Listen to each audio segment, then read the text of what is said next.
Edelweiss is in focus. I mean, the company is divesting a majority stake in its wealth management business and also plans to list the arms separately. Rashesh Shah is chairman and CEO at Edelweiss Group. He's joining us right now on the show. Rashesh, good morning. Great to have you with us here. Thanks very much. Congratulations on the deal. So let's just start with that deal. 51% stake sale in the wealth business to PAG Private Equity. Could you tell us what sort of drove this deal? Because the wealth management business is a highly lucrative business, but you are selling 51% in it. It already has another investor. Could you just talk to us about the thought process behind it? How much stake will you be left with? This cash which comes in, how that will be utilized? So, as you know, over the years, we've been building businesses. So currently in Edelweiss, we've got 6 businesses: asset management, wealth management, life insurance, general insurance, retail credit, and wholesale credit. As you know, in the last couple of years, we've been scaling back on wholesale credit, but we continue to invest in all the other businesses.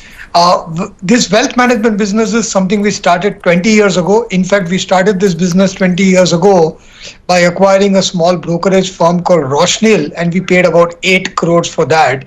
So what was 8 crores 20 years ago has now become 4,500 crores. So our idea has been to create value, and we see a lot of opportunity in the wealth management space.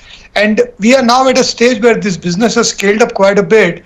With the right partner, it can become even more independent and then get listed. And our idea is that we should be able to demerge this business and distribute the shares for free to the Edelweiss shareholders. And that will be a big upside for Edelweiss shareholders because they will get direct ownership in this business. I think our expectation is that our old investors, Koda and Hanaka, should have about 8-9% ownership in this business. Edelweiss stake will be about 40 plus in this, and PAG will be 51. So at 40 plus, we will be able to distribute those shares to our shareholders as the demerger process goes in. So our whole idea has been, as the businesses have grown, we want to make them independent. If you know the first 25 years of Edelweiss, we've been more like a joint family system where all the businesses were under the same roof. But now the businesses have a lot more scale they can achieve, and getting the right partners who can provide capital support and all. Because as you know, we are a first generation entrepreneur group, we are professionals. So getting partners who have the ability to put in capital, the ability to scale up, also bring the rigor of the private equity investor in terms of very clear focus on a particular business will help us a lot. So we see this as a JV. This is like a joint venture. We have a joint venture in our insurance business. We have another joint venture in a wealth management business. So you will own 40% because Cora is also there, right? You will own 40% post money. Yes, so it will be about 40 plus because Koda and Sanaka have a convertible structure. So depending on how it gets converted, it will be around 8% or 9% will be their holding. Edelweiss will be 40 plus, most likely 41-42%. Rashesh, so this the utilization of the cash? We will be using part of the cash for this business itself because, the closing will take another 4-5 months. This business requires some cash for growth because, as you know, we are the leaders in this. We need to provide capital for our clients, for their, for exposure in the exchanges, for, allowing them to do margin funding and things like that. So part of it will go for this business. Part of it will go to repay some of the Edelweiss debt because over the years we have borrowed a little bit to seed all these businesses because we have actually not raised too much capital and we have seeded all these businesses. Now that the businesses are on their own, it is a good time to start, monetizing a little bit and repaying that debt. And the other part will go towards investing in the other growth businesses like the insurance businesses, like the retail credit business, because all this business have a lot of growth opportunity. Asset management business, we are almost 1 lakh crores of AUM in the asset management business now. We think there is a lot of growth, and if we invest 100-200 crores in each of these businesses over the next couple of years, there is a lot of growth that we can harness. Got it. Rashesh, one sort of top-down point, and we want to discuss the other results, etc., as other businesses as well, is that as I began by saying, wealth is a extremely lucrative business, right?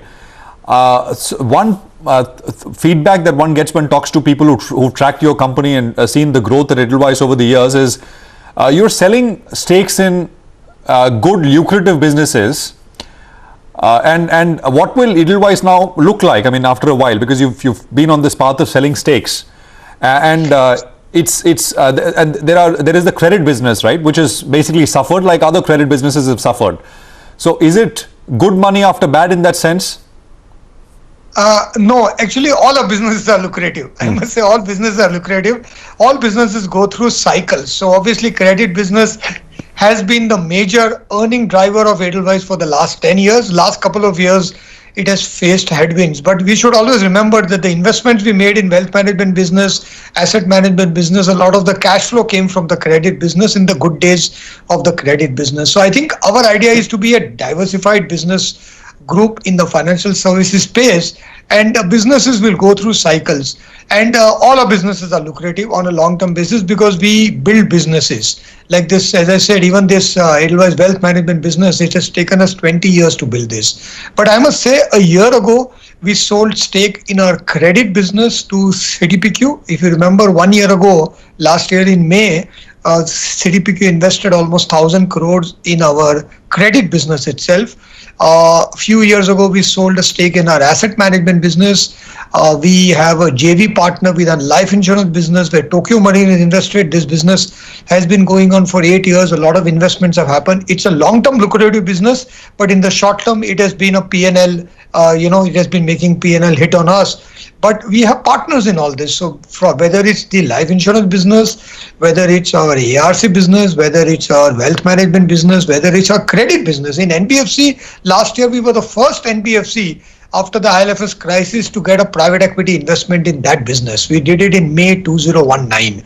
So we don't try to time and say, okay, let's try and sell it at the best possible price. Our approach is, if the business can use capital, if the capital can be used for growth, then we should do whatever is right for the business. We don't come from a very traditional promoter mentality of keeping control and saying, I need control, because we are a very professional firm. We work on a very partnership approach. And as you have seen over the years, we have a lot of shareholding with the employees. Also, we have given a lot of employee stock options to a lot of our employees over the years.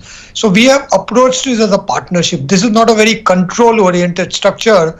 So whether we have internal partners or external partners, if it is good for the business, and we have spoken to a lot of stakeholders. Every time you sell any stake in the business, people will say you should never sell. Ideally, everybody should own 100% of all their businesses, because all businesses, if you do well, can be lucrative, can be growth oriented.